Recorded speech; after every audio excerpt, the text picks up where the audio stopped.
Reed Bank, ang natatagong kayamanan ng Pilipinas sa South China Sea. Hulyo 28, 2024. Sa gitna ng South China Sea, sa ilalim ng asul na mga alon at sa gitna ng umiikot na mga alon ng geopolitika, matatagpuan ang Reed Bank, isang malaking taguan ng likas na yaman. Ang underwater plateau na ito, nakilala rin bilang Recto Bank, ay tinatayang naglalaman ng 5.4 bilyong bariles ng langis at 55.1 trilyong cubic feet ng natural gas. Tinatayang nagkakahalaga ito ng humigit kumulang $652.4 bilyon, at ang mga reserbang ito ay may potensyal na baguhin ang ekonomiya ng rehiyon.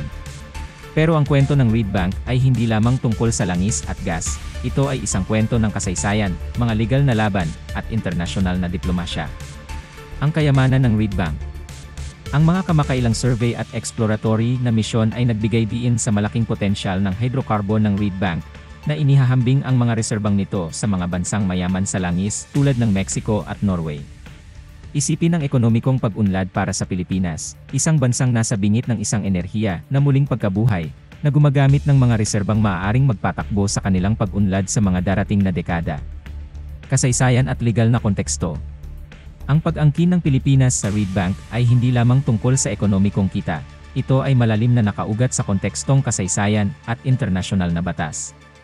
Ayon sa 1982 United Nations Convention on the Law of the Sea, UNCLOS, ang Reed Bank ay nasa loob ng Exclusive Economic Zone, EEZ, ng Pilipinas. Ibinibigay nito sa Pilipinas ang eksklusibong karapatan na galugarin at gamitin ang mga yaman sa loob ng zonang ito. Noong 2016 na, ang Permanent Court of Arbitration sa The Hague ay nagbigay ng isang makasaysayang desisyon na nagbabasura sa malawak na pag-angkin ng China sa ilalim ng 9-dash line sa South China Sea. Pinanindigan ng tribunal ang mga karapatan ng Pilipinas, isang desisyon na ipinagdiriwang sa Maynila, ngunit tinanggihan ng Beijing.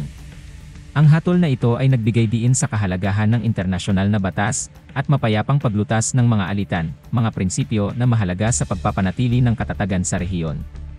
Geopolitical na tensions at estratehikong paggalaw. Ang Reed Bank ay higit pa sa isang imbakan ng likas na yaman, ito ay isang geopolitical na hotspot. Ang South China Sea ay isang mahalagang ruta ng maritime na may higit sa $3 trilyong halaga ng kalakalan na dumadaan sa mga tubig nito taon-taon.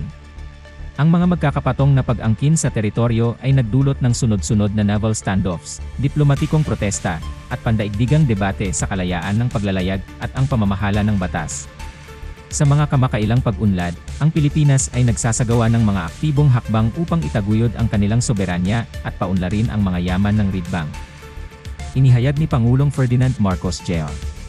ang mga plano na makipagpartner sa mga internasyonal na kumpanya ng enerhiya, na pinaghalo ang dayuhang pamumuhunan sa mga pambansang hakbang sa seguridad upang matiyak ang napapanatili at ligtas na paggamit ng mga yamang ito. Mga kasalukuyang pag-unlad at hinaharap na prospects. Sa 2024, ang Pilipinas ay nasa bingit ng isang bagong kabanata sa kanilang kasaysayan. Ang mga paunang kasunduan sa ilang mga multinasyonal na kumpanya ng enerhiya ay nakatakdang maglatag ng daan para sa mga exploratory na aktibidad bago matapos ang taon. Ang mga kolaborasyon na ito ay nangangako na hindi lamang mapapakinabangan ang potensyal ng Reed Bank, kundi magdadala rin ng mga advanced na teknolohiya at kadalubhasaan, mahalaga para sa ligtas at mahusay na paggamit ng mga yamang ito. Sa pandaigdigang harapan, ang mga kapangyarihan sa buong mundo ay maingat na nagmamasid sa mga nagaganap na pangyayari. Ang Estados Unidos, isang pangunahing kaalyado ng Pilipinas, ay muling pinatotohanan ang suporta nito sa mga karapatang soberanya ng Pilipinas sa ilalim ng internasyonal na batas.